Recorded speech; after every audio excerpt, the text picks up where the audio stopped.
اہل بیت کی شہادت کو تماشا بنا دیا ہے۔ وہ کہتے ہیں یکم محرم سے پہلے ناچ گانا دیکھو، تماشا کرو، موج کرو۔ 10 یکم محرم سے 10 محرم تک بس مسلمان ہو جاؤ اور چوک میں کھڑے ہو کے امام حسین کی شہادت کا تماشا بناؤ۔ ایک شخص سے میں نے پوچھا تو وہاں کیوں گیا تھا؟ کہنے لگا میں تو تماشا دیکھنے گیا تھا۔ اب یقین کریں میرے خون کو جوش آیا، خون کو۔ میں نے کہا یار انہوں نے امام حسین کی شہادت کو تماشا بنایا اور تو تماش بین بن گیا ہے؟ سمجھ نہیں رہے قوم یہ کوئی تماشا ہے؟ اور سر پہ ٹوپی کوئی نہیں، چہرے پہ داڑھی کوئی نہیں، بال بڑھائے ہوئے ہیں، بازاری لوگوں کی طرح گلوں میں کپڑے ڈالے ممبروں پہ ناچتے پھرتے ہیں۔ یہ لوگ اہل بیت کا نام لیں گے جن کی شکلیں اس قابل نہیں؟ یہ لوگ اہل بیت کا ذکر دیکھیں آپ نے؟ یہ سوشل میڈیا آیا تو مجھے بھی کچھ مکروہ چہرے دیکھنے کا موقع مل گیا، ورنہ میں باز رہتا تھا۔ آپ یقین کریں وہ شکلیں اس قابل ہیں کہ امام حسین کا نام لیں؟ آپ یقین کریں میں ایسے ایسے چہرے دیکھتا ہوں کہ میرا دل نہیں کرتا یہ سیدہ پاک کا اپنی نام سے زبان سے نام لے، طبیعت نہیں مانتی۔ جس آدمی نے سر ننگا کیا ہوا دیکھے نا آپ نے سوشل میڈیا پہ، ایسے یہ اس قابل ہے دیانتداری سے میری رعایت نہ کرنا؟ یہ شکل ہے امام حسین کا نام لینے والی؟ اور بی بی پاک کا نام جس سے مرضی سن لیتے ہو؟ میں تو بند کر دیتا ہوں کہ بند کر یار، اس کا چہرہ ہی نہیں اس قابل کہ اس سے حضرت فاطمہ کا ذکر سنا جائے۔ اس کو پتہ ہی نہیں کیسے نام لے رہا حضرت فاطمہ کا۔ کچھ نعت خواہیں وہ ناچ ناچ کے حضرت فاطمہ کا ذکر، شرم کرو۔ پتہ ہی نہیں کس کا نام لے رہے ہو، پتہ ہی نہیں کس کا ذکر کر رہے ہو۔ اونچا بولنا، داد دینا، یہ کرنا، اٹھ کے کھڑی، یہ تماشا ہے کوئی اہل بیت کا ذکر؟ پتہ ہی نہیں کس کا تذکرہ کر رہے ہو؟ جانتے ہو یہ کون ہے؟ صبح قیامت میرے نبی پاک علیہ السلام نے فرمایا رب حکم دے گا قیامت کے دن، ولی، نبی، غوث، کتب، ابدال آنکھیں بند کرے، نظریں جھکائے، سر جھکائے، یا اللہ کیا ہونے والا ہے؟ فرمایا محمد کی بیٹی فاطمہ کی سواری گزرنے والی ہے، رسول کی شہزادی گزرنے والی ہے، نظریں جھکاؤ۔ پتہ ہی نہیں یہ کون ہے، کس کا ذکر کر رہے ہو اور ناچتے پھرتے ہو، خبر ہی نہیں تمہیں۔ میرے دادا مرشد مفتی اعظم ہند مولانا مصطفیٰ رضا خان اعلیٰ حضرت کے چھوٹے بیٹے، ان کا ایک مرید اپنے کسی دوست سے کہنے لگا میرے پیر مفتی اعظم ہیں۔ اس نے کہا تم سنیوں کا طریقہ ہے جس کو بناتے ہو اعظم ہی بنا دیتے ہو، امام تو اعظم، اعلیٰ حضرت تو اعلیٰ حضرت، مفتی تو مفتی ہے، تمہارا طریقہ ہے۔ اس نے کہا نہیں میرے پیر واقعی بڑے عالم ہیں۔ اس نے کہا میں جاؤں گا ایسا مسئلہ پوچھوں گا تیرے پیر کو جواب ہی نہیں آئے گا۔ وہ ساتھ لے گیا، جب سرکار مفتی اعظم کی خدمت میں، اعلیٰ حضرت کے بیٹے وہ بھی چھوٹے والے، تیری نسل پاک میں ہے بچہ بچہ نور کا، چھوٹے بیٹے اعلیٰ حضرت کے بیٹھک میں بیٹھے تھے تو وہ آ گیا اعتراض کرنے والے کو لے کے، آپ کا مرید پوچھ لے جو مسئلہ پوچھنا ہے۔ بیٹھک کے 2 دروازے تھے، ایک بار کھلتا تھا ایک گھر میں بیٹھے، سلام کلام کے بعد کیسے آئے ہو؟ کہا حضور یہ کوئی بات پوچھنا چاہتا ہے، اور وہ رستے میں کہہ رہا تھا میں ایسا سوال پوچھوں گا تیرے پیر کو جواب ہی نہیں آئے گا، رستے میں یہ باتیں کرتا آ رہا۔ کہا پوچھو۔ اس نے پوچھا، کہنے لگا جی بتائیے نبی پاک علیہ السلام کی 4 بیٹیوں کے نام کیا ہیں؟ تو مفتی اعظم ہند اٹھے، جو دروازہ اندر کھلتا تھا اس کمرے سے اندر چلے گئے۔ وہ اعتراض، تنقید آسان ہوتی ہے، تعمیر مشکل ہوتی ہے، اعتراض لوگ فٹافٹ کر لیتے ہیں۔ کہنے لگا تو تیرے پیر کو تو 4 بیٹیوں کے نام نہیں آتے، وہ کتاب دیکھنے چلے گئے ہیں، وہ تو دیکھ کے بتائیں گے، ان کو تو نام نہیں یاد۔ پر کیا کرے، فاضل بریلوی کا کمال ہی بڑا انوکھا ہے، یہ رضا کے نیزے کی مار ہے کہ عدو کے سینے میں غار۔ اعلیٰ حضرت کا رنگ ہی کچھ نرالا ہے۔ شہزادہ اعلیٰ حضرت واپس آئے، سر پہ امامہ ہے اور داڑھی سے پانی کے قطرے گر رہے ہیں، اور آ کے کھڑے ہوئے تو فرمانے لگے میں وضو کرنے گیا تھا، میں نے نبی پاک کی بیٹیوں کے نام کبھی بغیر وضو کے زبان سے ادا ہی نہیں کیے، میں وضو کرنے گیا تھا۔ وہ شخص کہنے لگا حضور وضو کے ساتھ؟ تو آنکھوں میں آنسو آ گئے، فرمانے لگے تمہیں کیا بتاؤں وہ کس پاک گھرانے کی شہزادیاں ہیں۔ رو پڑے، کہنے لگے میرے تو باپ کا عقیدہ ہے کہ تیری نسل پاک میں ہے بچہ بچہ نور کا، تو ہے نے نور تیرا سب گھرانہ نور کا۔ میں کیا کروں، مجبوری ہے۔ ہمارے بزرگوں نے اہل بیت کی محبت کا یہ رنگ پیش کیا ہے۔ میرے اعلیٰ حضرت رحمت اللہ علیہ اب موضوع نہیں تھا, بات کہیں اور نکل جائے گی, عنوان بھی بیان کرنا ہے. پالکی میں بٹھا کے لے جایا جا رہا تھا, ڈولی ہوتی تھی, پالکی میں بٹھایا جاتا تھا علماء کو. جس طرح بچیاں ڈولی میں بٹھا کے, تو ہندوستان میں ایک رواج رہا کہ علماء کو لوگ پالکی میں بٹھا کے کندھوں پہ اٹھاتے تھے, 4 مزدور وہ ڈولی پالکی اٹھایا کرتے تھے. اعلیٰ حضرت کو بھی اٹھا کے لے جایا جا رہا ہے. فاضل بریلوی نے فرمایا رکھ دو نیچے. نیچے رکھا تو فرمانے لگے تم میں سید زادہ کون ہے؟ حضور کیا ہوا؟ فرمانے لگے مجھے رسول اللہ کے خون کی خوشبو آ رہی ہے, مجھے خالص خون کی خوشبو آ رہی ہے. چپ کر گئے چاروں مزدور.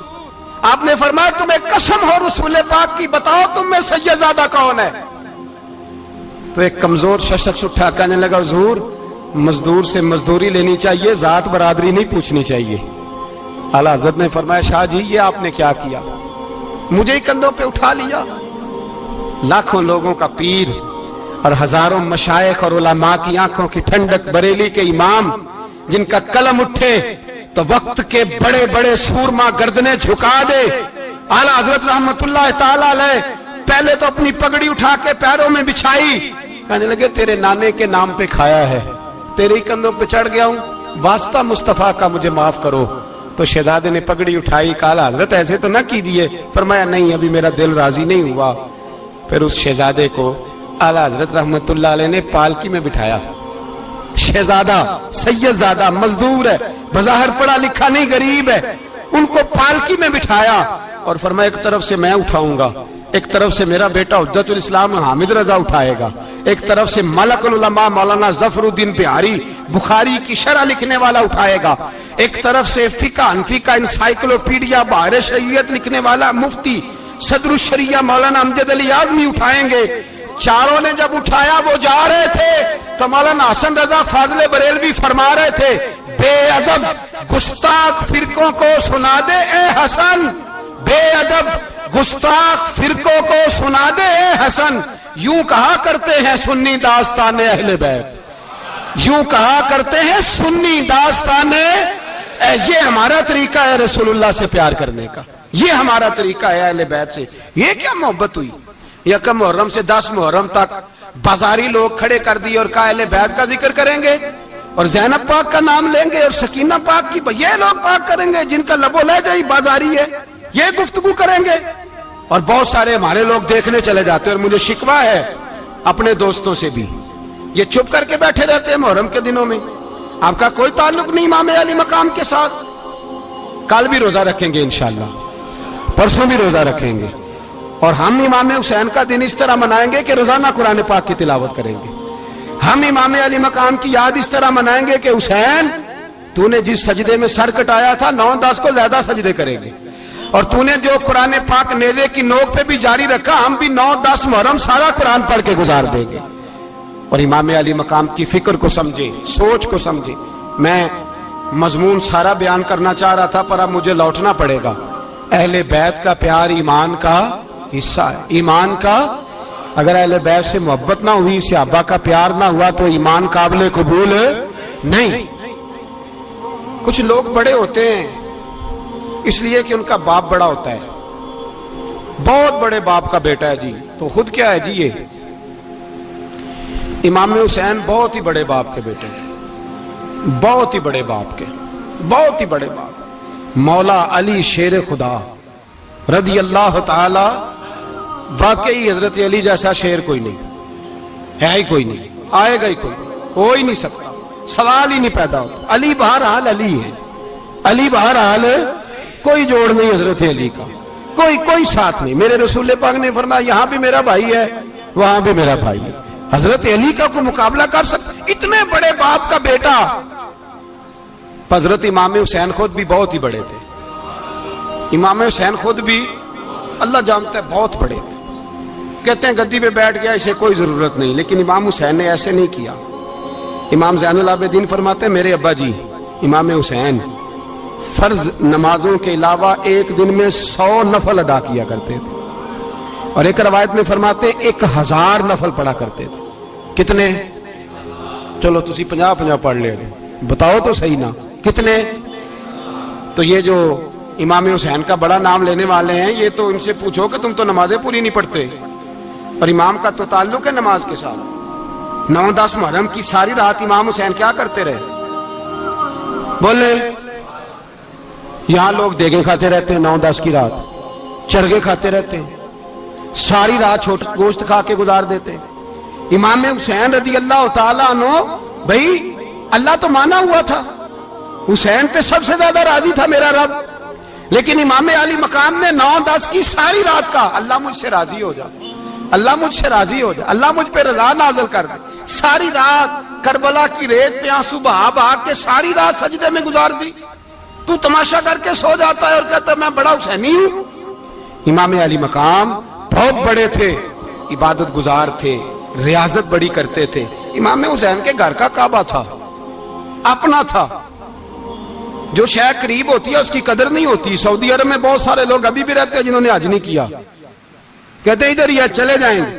ہمارے بہت سارے پاکستانی جن کی ڈیوٹیاں مکے میں لگ گئی ہیں، وہ کبھی ہمیں وہاں ملنے آئے تو ہم کہتے ہیں جناب آپ آتے نہیں، کہتے ہیں آتے ہیں کبھی کبھی۔ ان کو حرم شریف کی وہ قدر، لیکن امام حسین علی مقام کا کردار یہ تھا کہ مدینے سے دونوں بھائی مدینے سے پیدل جایا کرتے تھے مکے کا حج کرنے۔ کس طرح؟ انہوں نے یہ نہیں کہا ہمیں ریاضت کی ضرورت نہیں، عبادت کی ضرورت نہیں، ہم تو حضور کا خون ہے، بخشے بخشائیں۔ پیدل مدینے سے دونوں شہزادے، اور اس طرح پیدل جاتے تھے، ایک دفعہ نہیں، 2 دفعہ نہیں، 25 حج دونوں نے پیدل مکے جا کے ادا فرمایا۔ 25 حج۔ تجھے کبھی توفیق ہی نہیں ہوئی؟ تو جہاز پہ جانا بھی پسند نہیں کرتا، تو خیال ہی نہیں کرتا کہ کتنی قدر ہے اللہ کے گھر کی۔ 25 حج۔ اور سخاوت کا یہ حال تھا، سخاوت کا، کہ امام زین العابدین فرماتے 1,00,000 دینار سویرے آیا۔ کتنا؟ سمجھ لیں اربوں خربوں روپے آج کے حساب سے، 1,00,000 دینار۔ اور فرماتے ہیں فاطمہ کے لال دروازے پہ بیٹھ گئے پیسے لے کے، اور لوگوں کو بلا بلا کے نظر دی، فرمایا تھوڑے سے لے جاؤ، تھوڑے سے لے جاؤ، تھوڑے سے لے جاؤ، تھوڑے سے۔ فرماتے زور تک امام حسین نے لاکھوں بانٹ دیے۔ اٹھ کے اندر آئے تو میں نے کہا ابا جی کو 1 دینار بچا لیتے، آپ جب بازو اٹھاتے ہیں تو آپ کے کرتے پہ 17 پابند لگے ہوئے ہیں، ایک کرتا ہی نیا لے لیتے۔ تو فرماتے میری طرف دیکھ کے کہنے لگے بیٹے یہ نہیں کہا کہ میں لے لیتا کرتا، لفظوں پہ غور کرنا۔ فرمانے لگے بیٹے اگر تو پہلے بتاتا تو پھر میں سوچتا، پہلے بتاتا تو پھر بھی میں یہ نہیں کہا رکھ لیتا، پھر بھی میں سوچتا رکھنا ہے کہ نہیں۔ امام حسین نے سخاوت کی، عبادت کی، ریاضت کی، قرآن پڑھا، تلاوت کی، درگزر کیا، پیار کیا۔ امام حسن کی بات ہے، ایک لونڈی آئی، ہمارے ہاں تو شہزادوں کا اللہ ہی حافظ ہے نا، شہزادے وہ کسی کے بھی ہوں، یہ جو ہمارے سیاستدانوں کی شہزادے ہیں یہ ہم نے خراب کی ہوئے ان کی گاڑیوں کے پیچھے بھاگ بھاگ کے، اس لیے تباہ ہو گئے۔ پیروں کے شہزادے یہ خراب ہو گئے سارے، اس لیے کہ پیچھے بڑا بھاگتے ہیں۔ امام حسن کے پاس ایک لونڈی تھی، وہ دودھ لے کے آئی، دودھ گرم تھا، آپ کے اوپر گر گیا، اور وہ تھی بھی اسی طرح کی، اکثر کام بے دھیانی میں کرتی تھی، کنیز تھی گھر، دودھ گرا تو وہ کانپنے لگی کہ میں نے کئی غلطیاں کی، اب تو بہت سخت غلطی ہے، گرم دودھ امام پہ پڑ گیا۔ تو امام صاحب نے تلاوت شروع کر دی، امام حسن نے والکاظمین الغیظ والعافین عن الناس واللہ یحب المحسنین۔ فرمایا جو غصہ پی جائیں اور لوگوں کو معافی دے، ان سے تو اللہ محبت فرماتا ہے، ان سے تو اللہ پیار کرتا ہے۔ امام صاحب نے اس لونڈی کو فرمایا جا تو اللہ کی رضا کے لیے آزاد ہے، جا تو آزاد ہے، اب تو لونڈی نہیں۔ اتنا بڑا اخلاق تھا کہ جو دیکھیں نا، میرے استاد گرامی ایک دفعہ میرے گھر آئے، حضرت محدث باولپوری، باولپور سے، 3000 کتاب کے مصنف، بہت بڑے عالم، میرا چھوٹا بھائی بوتل پلانے لگا، تو بوتل دی تو کپڑوں پہ ڈال دی، استاد صاحب کا سارا جبہ بھر گیا۔ کہنے لگے جزاک اللہ، بارک اللہ، اللہ مزید فزید، اللہ علم دے، فضل دے۔ تو میں نے کان میں کہا، میں کہ استاد جی انیاں دعاواں دینیاں سنتے میں آپ روڑ چھڑ دا، اس نے کیوں یہ کیا ہے؟ اتنی دعائیں دینی تھی تو میں ڈال دیتا آپ کے کپڑوں پہ پانی شربت، آپ نے اتنی دعائیں دے دی۔ بزرگ جلال کا مزاج نہیں، وہ شہزادے ہوتے ہیں جن کی طبیعت پہ ناگوار گزرتا ہے کہ یہ کیسے ہوگا۔ یوں امام حسین، امام حسن نے کسی جگہ بھی شہزادے بن کے وقت نہیں گزارا، اور میرے نبی پاک نے بھی انہیں شہزادے نہیں بنایا۔ ہم سب کے بچے شہزادے ہیں، جتنے بھی ہم ہیں نا، میرا بچہ جی منہ سے بات نکالتا ہے تو میں پوری کر دیتا ہوں، پھر بھی نافرمان ہے۔ میں نے کہا اسی لیے نافرمان ہے، اگر آدھی پوری کرتے اور آدھی نہ کرتے تو اسے پتا ہوتا کہ کہیں صبر بھی کرنا ہے۔ ہمارا بچہ روٹی نہ پکے تو گھر میں ٹی وی بھی توڑ دیتا ہے، اس کی اماں کھانا ٹائم پہ نہ پکائے تو برتن توڑتا ہے، کیوں؟ ہم نے اس کی عادتیں خراب کی ہیں۔ لیکن میرے رسول پاک صلی اللہ علیہ وسلم نے جھولی اٹھا کے دعا مانگی، اے اللہ، گویا حضور کہہ رہے تھے انہوں نے کر کو کربلا میں بھی جانا ہے، فرمایا یا اللہ انہیں 3 وقت روٹی نہ دینا، 1 وقت روٹی دینا، 3 وقت نہیں، 1 وقت کی روٹی دے، 1 وقت کا کھانا دے۔ اور نبی پاک نے ٹریننگ گھر کے اندر کرائی تھی، اندر حضرت فاطمہ نے ٹریننگ کرائی تھی۔ لوگ کہتے ہیں 3 دن امام حسین پیاسے رہے، بھوکے رہے، تو میں نے کہا ٹریننگ تھی ان کی اماں کی، توجہ ہے میری بات پر؟ ہمارا بچہ تو 1 گھنٹہ برگر نہ ملے تو برتن توڑے، ان کی اماں کی ٹریننگ تھی، صبر حوصلہ سکھایا تھا۔ امام حسن اور حسین بیمار ہو گئے تو حضرت فاطمہ نے منت مانگی، یا اللہ میرے بچوں کو شفا دے، میں 3 روزے رکھوں گی۔ کون سی منت مانی؟ بولیے۔ ہم صرف دیکھ کی منت ہی مانتے ہیں، میں دیکھ پکاواں گا۔ ایک آدمی مجھے کہنے لگا میں نے منت مانی تھی کہ میں بکرا دوں گا اللہ کے رستے میں، اگر میرا کام ہو جائے، تو کام ہو گیا، بکرے کے پیسے کوئی نہیں۔ تو میں کہا تینوں پہلا نہیں تھی پتا، میرے کو کوئی نہیں۔ کہتا اب کیا کروں؟ میں کہا اب تو دینی پڑے گی، اور اس میں بھی تحقیق باقی ہے، لیکن بات یہ ہے بھائی کہ منت یہ کیوں نہیں مانی کہ یا اللہ میرا کام ہو جائے، میں 100 نفل پڑھوں گا۔ جو بھی منت مانگتا ہے وہ دیکھ کی مان لیتا ہے، بکرے کی منت ہی مانتے ہو، یہ کیوں نہیں منت مانتے کہ یا اللہ میرا کام ہو جائے تو میں پورا قرآن شریف ختم کروں گا؟ یہ ذرا پڑھنا پڑتا ہے، اس لیے عبادت کرنی پڑتی ہے، اس لیے اس کی منت نہیں مانتے سرے سے۔ حضرت فاطمہ نے کیا منت مانگی؟ بچے صحیح ہو جائیں گے تو بولیے 3 روزے رکھوں گا۔ اللہ تبارک و تعالیٰ نے بچوں کو شفا عطا فرما دی، اور میں سمجھتا ہوں یہ کربلا کی ٹریننگ تھی۔ روزے رکھے بچوں نے، کس نے روزے رکھے؟ بچوں نے۔ کس نے؟ 7-8 سال کی عمریں بچوں کی۔ حضرت علی فرماتے ہیں جب میں نے دیکھا نا میرے بچے بھی روزے سے ہیں تو میں کہیں سے تھوڑے سے جوں لایا، یہ شہزادے ہیں کائنات کے سب سے بڑے۔ فرماتے ہیں میں نے بی بی پاک کو دیے تو سیدہ پاک نے جوں پیسے روٹیاں پکائیں، اور جب عین افطاری کے وقت کھانا سامنے آیا تو دروازے پہ بھکاری آیا، عین اس بڑا بے نیاز ہے اللہ، عجیب رنگ ہے مالک کا۔ عین افطاری کا وقت جب آدمی کہتا ہے کہ فٹافٹ ہو جائے، بھکاری دروازے پہ آیا اور اس نے صدا دی، او میرے رسول کے گھر والوں، کئی دنوں سے روٹی نہیں کھائی۔ حضرت علی نے، حضرت فاطمہ نے بچوں کی طرف دیکھا تو امام حسین چھوٹے تھے سب سے، انہوں نے سب سے پہلے برتن اٹھائے کھانے والے، اور کہنے لگے اماں میں نہ دے کے آؤں؟ حضرت فاطمہ رشک کرنے لگی، مصطفیٰ کے نواسے باہر گئے، اپنے حصے کا کھانا وَيُؤْثِرُونَ عَلَىٰ أَنفُسِهِمْ وَلَوْ كَانَ بِهِمْ خَصَاصَةٌ، اللہ فرماتے ہیں انہیں بڑی اشد ضرورت بھی ہو پھر بھی وہ دوسروں پہ اثار کر دیتے ہیں۔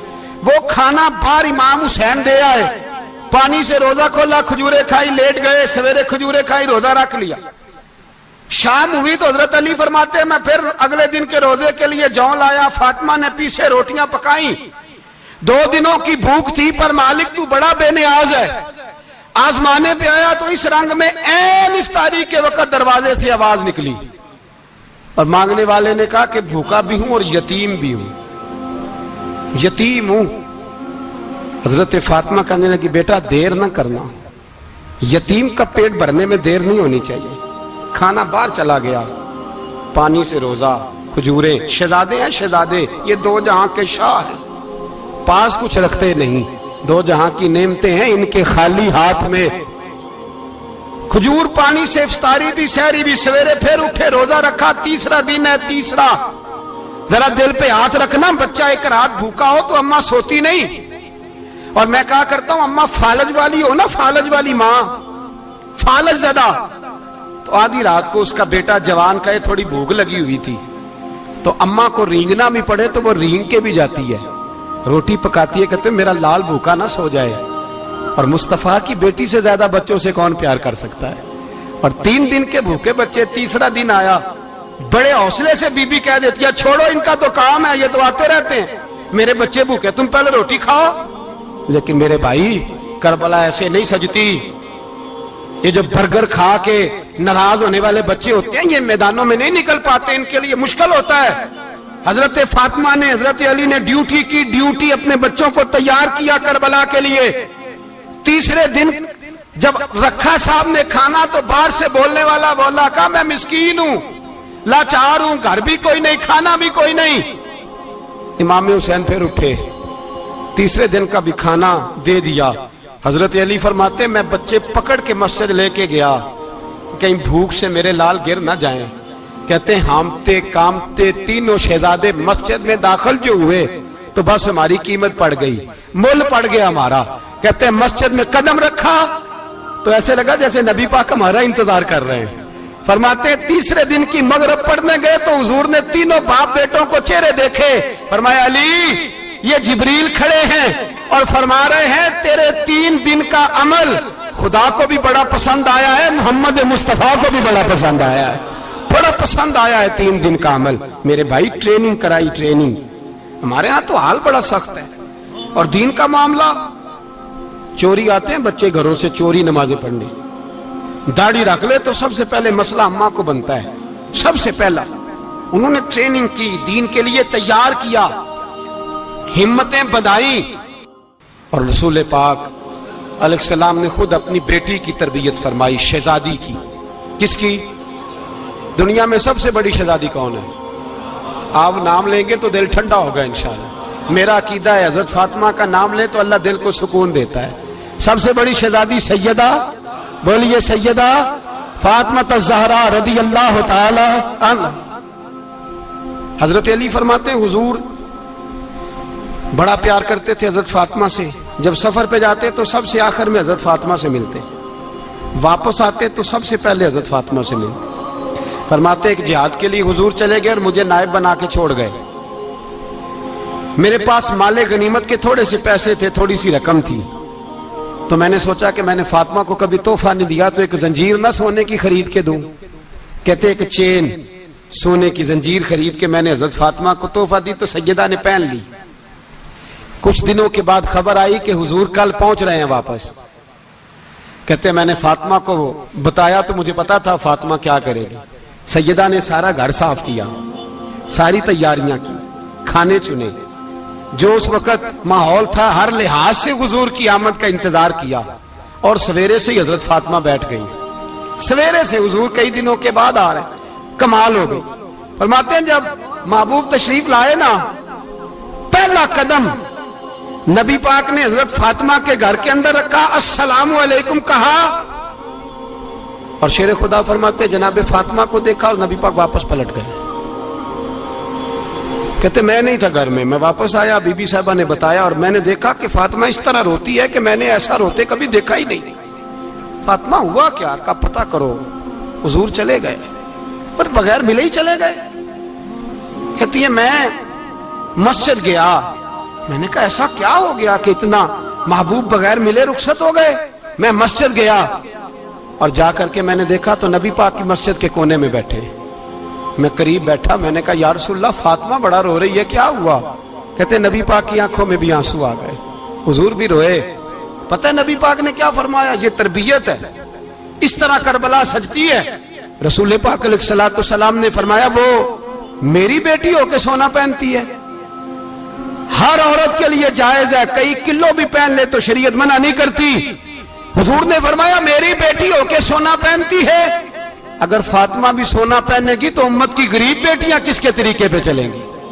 غریب بیٹیاں کس کے طریقے؟ جو باپ مجبور ہو کے 12 بندوں کے ساتھ بیٹی کو رخصت کرے گا وہ کہہ تو سکے گا نا میں اس طرح شادی کر رہا ہوں جس طرح مصطفیٰ نے فاطمہ کی تھی، وہ کہہ تو سکے گا نا، لیکن اگر یہ بھی سونے پہنے گی تو پھر نقشے قدم کیسے متعین ہوں گے؟ حضرت شیر خدا واپس آئے، کہا فاطمہ یہ تیری چین رسول پاک کو پسند نہیں آئی۔ بھائی یہ حقیقتیں سمجھو، جب بچوں کے ماحول کے اندر یہ رنگ، کیسے بیٹیاں سسرال میں جا کے گزارا کریں گی جب تو جان ہی نہیں چھوڑ رہا، جب تو ان کو طریقہ سلیقہ سکھا ہی نہیں رہا؟ الا ماشاءاللہ کثرت کے ساتھ ماں باپ کی غلط بریفنگ ہوتی ہے، جو ہستا بستا گھر خراب ہوتا ہے، اور بچے کے ماں باپ بھی تکلیف میں ہوتے ہیں، اس لیے کہ بچہ تکلیف میں ہوتا ہے۔ خدا را ان بچیوں کے ساتھ وہ معاملہ کریں کہ یہ اپنے گھر جا کے اگر کچھ مشکل بھی دیکھنی پڑے تو وقت گزار سکے. بھائی میرے رسول پاک علیہ السلام نے تیاری کرائی، ٹریننگ دی اور تربیت کی اپنی اہل بیت کی، اس لیے 3 دن پانی بھی بند رہا تو انہیں کوئی پریشانی.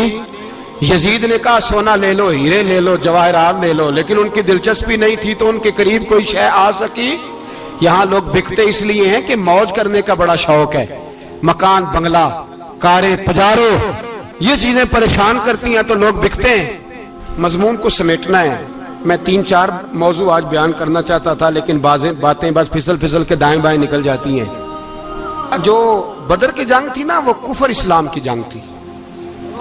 احد کی جنگ بول کے بتائیں. خیبر کی، خندق، کربلا نہیں، حق و باطل کی. کون سی بولیں؟ نہیں، ایک دفعہ سارے بولیں آپ کو ثواب ہوگا، کیونکہ امام حسین کو آپ حق پہ کہیں گے تو اللہ آپ کو اجر دے گا. کون سی جنگ تھی؟ ہمارے حکمران پتہ کیا کہتے ہیں مولوی ہر وقت ہمارے پیچھے پڑے رہتے ہیں، ہم نہیں مسلمان، ہم نہیں نماز پڑھتے، تمہیں تو سورۃ اخلاص نہیں آتی. یزید تو جمعہ پڑھایا کرتا تھا، تو جمعے کو خطبہ دیتا تھا.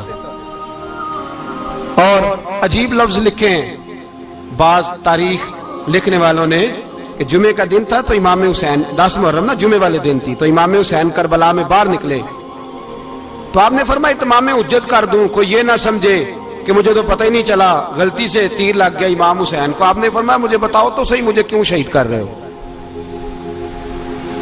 کوئی نہ بتا سکا. تو امام حسین نے فرمایا مجھے کیا ضرورت تھی مدینہ چھوڑ کے مسجد نبوی چھوڑ کے آتا، میں تو اس لیے آیا ہوں کہ جس کو تم نے حکمران بنایا وہ شرابی ہے. کون ہے؟ وہ رنڈیوں کا ناچ دیکھتا ہے، مجرے دیکھتا ہے، مجرے. وہ اللہ کے حلال کو حرام اور حرام کو حلال کہتا ہے، لہذا مسلمانوں کا حکمران بننے کے قابل ہے یہ امام. اور یہ میں آپ کو ایک نہیں، میں 20 تاریخوں میں دکھاؤں گا کہ یہی خطبہ امام حسین کا کہ تم نے اللہ کے حلال کو حرام، حرام کو حلال کہا، شراب، زنا، جوا، بدکاری عام کر دی، لہذا یزید مسلمانوں کا حکمران بننے کا اہل. امام حسین خطبہ دے رہے ہیں تو یزید کی فوج سے نا لشکر آوازیں دینے لگا. کیا بلا؟ کہنے لگے حسین جلدی کرو، یا بیعت کرو یا جنگ کرو، دیر نہ کرو، ہمارا جمعہ لیٹ ہو رہا ہے. بلے ہو نمازیو، ہمارا جمعہ لیٹ ہو رہا ہے. جمعہ حسین کو شہید کریں گے، گردن کاٹیں گے، پھر جمعہ پڑھیں گے، نماز پڑھیں گے اور نماز میں کہیں گے اللہم صلی علی محمد وعلی. یہ نمازی ہیں. اہل بیت کی گردن پہ چھری چلائیں گے، پھر نماز پڑھیں گے اور کہیں گے اللہم صلی علی محمد وعلی. بلے ہو نمازیو. علامہ ہزاروی کہا کرتے تھے بلے ہو نمازیو. کیسے نمازی ہو کہ اہل بیت کی گردن پہ چھری اور ساتھ ہی اللہم صلی علی محمد وعلی؟ یہ کیسے نمازی ہو؟ یہ آج پوری دنیا کا حکمران اللہ ماشاءاللہ اسی طرح کا نمازی ہے. وہ کہتا میری فوٹو دیکھی نہیں، میں نے عید پڑھی ہے مسجد میں، دیکھا نہیں فوٹو لگی ہوئی تھی، میں نے بھی عید پڑھی ہے، جمعہ پڑھا نہیں میں نے. میرا بھی ابا فوت ہو جائے تو جنازہ پڑھتا ہوں، مولوی مجھے مسلمان کیوں نہیں مانتا؟ میں نے کہا یزید کو کیوں نہیں امام حسین نے مسلمان مانا؟ وہ تو دمشق کی جامع مسجد کا خطیب تھا. امام حسین نے سبق دیا ہے، سبق کہ زانی شرابی کو حکمران بنایا جا سکتا. پر میں کیا کروں، کلیجہ پھٹتا ہے، روح کانپتی ہے، دل تڑپتا ہے. مجھے ایسے لگتا ہے کہ جب میری ملت کا جوان اپنے موبائل پہ مجرا دیکھتا ہے نا، گندا مجرا، تو مجھے لگتا ہے 6 مہینے کا حضرت علی اصغر کا مزار کانپنے لگتا ہے کہ یا اللہ جس کام کے خلاف میں نے 6 مہینے کی جان قربان کی، میرے ماننے والے وہ کام کر رہے ہیں، میرے ماننے والے. اور جب مہندی کی رسم پہ شراب کی بوتلیں چلتی ہیں اور حاجی صاحب کہتے ہیں مجھے نہیں پتا منڈے کنڈے کیا کر رہے تھے، تو مجھے لگتا ہے حضرت عباس کے کٹے ہوئے بازوؤں میں پھر سے درد شروع ہو جاتا ہے. اور وہ کہتے ہیں میں نے جس کام کے خلاف بازو کٹوا دیے، میرے ماننے والے وہ کام کر رہے ہیں. اور جب بدکاروں بے حیاؤں کے نعرے لگاتی ہے قوم تو پھر جنگل سے صدا آتی ہے امام حسین کی. پھر حسین کہتے ہیں کہ نہیں، ابھی کربلا ختم تو نہیں ہوئی، حسین ابھی کربلا میں، حسین ابھی بھی جب اور یہ میں سب کی بات کر رہا ہوں، پاکستانیوں کی نہیں، صرف سارے حکمران، بہت سارے جو اسلام کا دعویٰ کرتے ہیں، وہ جب جہاز سے اتر کے دوسرے ملک میں جاتے ہیں تو جبے کے نیچے سے پینٹیں نکال لیتے ہیں. انہوں نے بھی مذہب کو رنگدار بنا لیا ہے، کبھی رنگ اور ہوتا ہے کبھی اور ہوتا ہے. خدا را امام حسین کو تڑپاؤ نہ، خدا را شرابیوں کو ووٹ دے کے، ظالموں کو ووٹ دے کے، اور یہ سارے ہی ایسے، میں کسی ایک کی بس، سارے ہی ایسے. یزید نے بھی کتا رکھا ہوا تھا، اس کے بھی ساتھ سویا کرتا تھا، آپ کے بھی کئی سیاستدانوں نے پالے ہوئے. یہ سارے تماشے کرنے والے، جانوروں کی لڑائی دیکھنا بھی حرام اور کرانا بھی، یہ سارے ایک ہی رستے میں، یہ سارے ایاک نعبد و ایاک نستعین کو یہ ایک آیت پڑھ لیتا ہے، اس کے بعد ڈھول بجانے، عورتوں کے ناچ کرانے شروع کر دیتا ہے. یہ ایاک نعبد و ایاک نستعین کا ترجمہ ہے، تماشا بنایا ہوا ہے. اور وہ جن کا بڑا دعویٰ ہے کہ ہم نے بڑی مسجدیں بنائی ہیں، اتنی رسوائی کے بعد بھی انہیں شرم نہیں آئی کہ کتنے رسوا ہو گئے. ابھی خیال کریں، ہمارے ملک میں تو ایسے ٹاؤن بنے ہوئے ہیں جنہوں نے سب سے بڑی مسجد بھی لاہور میں بنا دی، اور کچھ دنوں کے بعد انہوں نے کہا جشن بہاراں بھی بناؤ، پتنگ بازی بھی کرو، سارے کام ہی کرو، راضی رہے رحمان بھی، خوش رہے شیطان بھی. معاذ اللہ. امام حسین نے اس سوچ کے خلاف جہاد کیا ہے، فرمایا نا لا الہ الا، دوسرے کی گنجائش ہے نا، شرابی کی گنجائش ہے، اس لیے کہ لا الہ الا، مسجد ہوگی تو پھر کلب نہیں ہوگا. لا الہ الا اللہ، اگر اللہ کا نام ہوگا تو پھر بدکار بے حیا کی گنجائش ہے، اس لیے کہ لا الہ الا اللہ، وحدہ لا شریک، دین میں کسی گند کی گنجائش ہے ہی نہیں. یہ فکر ہے امام حسین، یہ سوچ ہے. ہمارا حکمران کہتا ہے مولوی صاحب نماز پڑھنے سے کس نے روکا ہے، سارا دن پڑھو. ہم بھی مسجد بنا کے دیتے ہیں، ہماری طرف سے 5 کلے زمین میں بناؤ، ہمیں نہ چھیڑو. شراب کباب بند نہ کراؤ. آپ دیکھ لیں دبئی کے اندر کیا ہو رہا ہے، شیخ زید اسلامک سینٹر بنا، اتنی بڑی مسجد دیکھنے کو دل کرتا ہے، لیکن چند کلومیٹر پہ کلب بھی بنا ہوا ہے، سارے تماشے. بس امام حسین نے کہا ہے کہ مسجدیں بنیں گی، کلب نہیں بنیں گے. یزید کہتا تھا مسجد بھی بناؤ اور شراب خانہ بھی بناؤ. امام حسین نے فرمایا نہ، شراب خانہ نہیں بننے دوں گا. اس نے کہا ٹھیک ہے، نماز کے وقت نماز اور صبح یہ. فرمایا نا لا الہ الا اللہ. کس طرح کا امام حسین نے؟ آپ نے فرمایا خودی کا سر نہاں. اقبال ترجمہ کرتے ہیں خودی کا سر نہاں لا الہ الا اللہ، خودی کا تیغ فساں لا الہ الا اللہ. اگرچہ بت ہیں جماعت کی آستینوں میں، پر مجھے ہے حکم ازاں لا الہ الا اللہ. اور بہار ہو کے خزاں لا الہ الا اللہ. اور پھر بول پڑے اقبال اور کہنے لگے اگر یہ دور اپنے ابراہیم کی تلاش میں ہے، یہ دور اپنے ابراہیم کی تلاش میں، کیونکہ صنم کدا ہے جہاں لا الہ الا اللہ. اور اس کا ترجمہ انہوں نے کہا تھا نا یہ دور اپنے ابراہیم کی. ہمارے شہر کے بزرگ تھے شیخ عبدالصبور بیگ منشور ہزاروی علیہ رحمہ، انہوں نے ترجمہ کیا. وہ کہنے لگے اس شاہ مشرقین کی، اس نور عین کی. مجھے حضرت صاحب کا یہ شعر بڑا ہی پسند ہے، بڑا ہی پسند ہے مجھے ان کا یہ مصرع بڑا ہی پسند ہے. اور میں ان کی قبر پہ جب ان کے انتقال کے بعد آگے بڑا فاتحہ کے لیے، تو پھر بھی میرے کانوں میں ان کا یہ فکرہ گونج رہا تھا. وہ کہا کرتے تھے اس شاہ مشرقین کی، اس نور عین کی، مطلوب ہے جہاں کو قیادت حسین کی. ہر سو یزیدیوں کا زمانے میں زور ہے، ہر سو یزیدیوں کا. دیکھو بزرگ کیا کہتے ہیں، ہر سو یزیدیوں کا. ایک یزید تھا نا، ہر سو یزیدیوں کا، اس شاہ مشرقین کی، اس نور عین کی، مطلوب ہے جہاں کو قیادت حسین کی. ہر سو یزیدیوں کا زمانے میں زور ہے، منشور آج پھر ہے ضرورت حسین کی. میرے بھائی امام حسین، اب پتہ کیا کیا کریں، ایک معروف نعرہ ہے امام حسین تو زندہ باد ہے، اور انشاءاللہ وہ پہلے بھی زندہ باد تھے، قیامت تک کی زندہ باد ہے. حسین ہی تو زندہ باد ہے. آپ کو سچی بات بتاؤں، حسین ہی تو. اور قیامت میں جب کسی نے اٹھنا ہوگا نا، اٹھنا، آپ یقین کریں جب کمر جھکنے لگتی ہے امام حسین کا نام سامنے آ جائے تو سیدھی کھڑی ہو جاتی ہے. حسین تو علامت ہے کھڑے ہونے کی. اور دنیا میں قتیل اس سا منافق نہیں کوئی جو ظلم تو سہتا ہے بغاوت نہیں کرتا. یہ امام حسین نے ہمیں بتلایا ہے کہ وہ منافق بے ایمان ہے جو ظلم سہے اور چپ کرے، یزیدی کے خلاف کھڑا نہ ہو. اس لیے ہم کہتے ہم سے نہ رقم ہوں گے قصیدے یزید کے، ہم لوگ تو حسین کے سیرت نگار ہیں. یہ کیسے زندہ باد، یہ نعرہ ضروری ہے. مردہ آباد، اس نعرے کی ضرورت ہے. اس نعرے کی حسین تو زندہ باد ہے لیکن حسینیت زندہ باد. اور مرد آباد کیا ہے؟ اس لیے کہ یزیدیت بھی مری نہیں. یزید مرا پر یزیدیت وہ سسکتی ہے، دم توڑتی ہے، پر کسی نہ کسی رنگ میں، کسی نہ کسی کی شکل میں اٹھ کھڑی ہوتی ہے. اسی لیے اقبال نے کہا ستیزہ کار رہا ہے ازل سے تا امروز، چراغ مصطفی سے شرار بولہا بھی. اس نے کہا ہر جگہ کہیں نہ کہیں حضور علیہ السلام کی روشنی سے کوئی نہ کوئی لڑنے کی. کھڑے کرو اپنے آپ کو. کیوں ظالموں کی مدد کرتے ہو؟ کیوں بے ایمانوں کے سپورٹر بنتے ہو؟ کیوں ان لوگوں کے نعرے لگاتے ہو جو یزیدی ہیں؟ حسینی بنو، حسینی بن کے زندہ رہو. کوئی کھا نہیں جائے گا، کوئی کھا نہیں جائے گا. یزید مر جایا کرتے ہیں اور حسینیت آج بھی زندہ ہے اور قیامت تک زندہ رہے گی. جو شرابی ہے، زانی ہے، بدکار ہے، اگر تو آپ کی تبلیغ پہ باز آ جائے تو ٹھیک، ورنہ آپ کا اس کے ساتھ دوستانہ رکھنا بھی حرام ہے. کیا فتویٰ دیا میں نے؟ حرام ہے، حرام.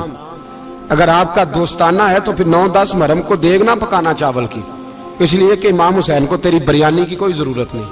تیری باسمتی اور چھوٹا گوشت سنبھال کے رکھنا گھر میں، کوئی حاجت نہیں. اگر شرابی، کبابی، زانی، بدکار سے دوستانہ ہے، اگر محلے کے غریبوں کو گالی دینے والوں کے ساتھ تیری دوستی ہے تو پھر 10 محرم کو چاول کی دیگ بالکل نہ پکانا. اس لیے کہ یہ کوئی تماشا نہیں کہ دوستی قاتل سے بھی مقتول سے یارانہ بھی. کوئی مطلب نہیں اس بات کا. امام حسین کو ماننا ہے تو پھر ڈٹ کے مانو. مظلوموں کے ساتھ کھڑے ہو جاؤ، غریبوں کے ساتھ کھڑے ہو جاؤ. برما کی بات کرو، برما کے مسلمان کی بات کرو، فلسطین، کشمیر، ان سب کے حق میں مسلمان اس وقت کھڑے ہوں گے جب سوچ حسینی ہو جائے گی، جب نظریہ حسینی ہوگا پھر کھڑے ہوں گے. 10 محرم ضائع نہیں کریں. اہل سنت کی علماء جہاں جہاں قرآن و سنت کی روشنی میں امام حسین کی بات کریں، جہاں جہاں بھی کریں وہاں جا کے شریک ہو. ہم بھی ہر سال بیٹھتے ہیں امام حسین کی یاد منانے، اور اس طرح بیٹھتے ہیں کہ حسین ہمارا ہے، حسین ہے. اور انسان کو بیدار تو ہو لینے دو، ہر شخص پکارے گا ہمارا.